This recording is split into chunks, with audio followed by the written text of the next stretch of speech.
drought, human-caused climate change, invasive species and a legacy of environmental issues are permanently altering California's landscape and placing some communities and ecosystems at increasing risk, a panel of experts told water officials recently.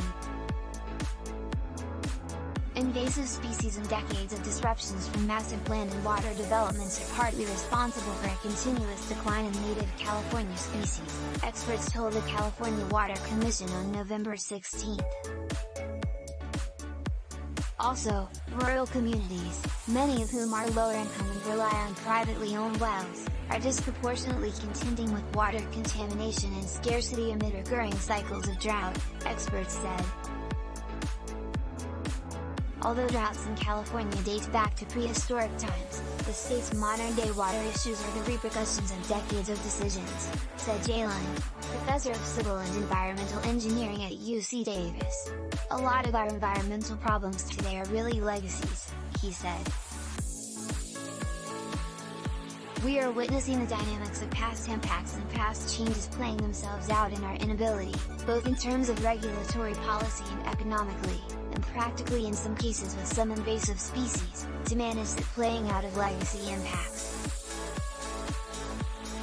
Groundwater in the Sacramento-San Joaquin River Delta are also among the sectors most vulnerable to dry periods, according to Lund, who emphasized that although cities and agriculture are relatively prepared and well insulated from drought impacts, irrigated agriculture needs to shrink between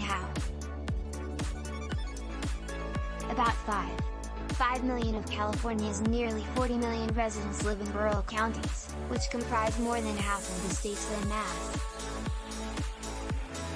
While urban areas like Los Angeles are under mandatory drought restrictions to reduce strain on state reservoirs, many rural residents reliant on groundwater wells are waterless.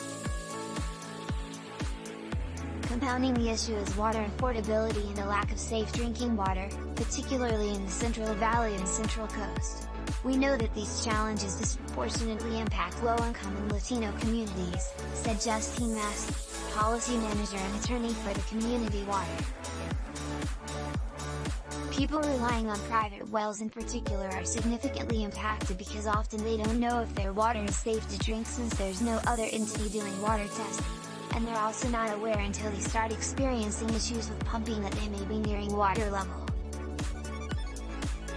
While state legislation like the Sustainable Groundwater Management Act are meant to regulate water availability and will help mitigate water scarcity in an increasingly arid California, thousands of people and delicate ecosystems will fall through the cracks.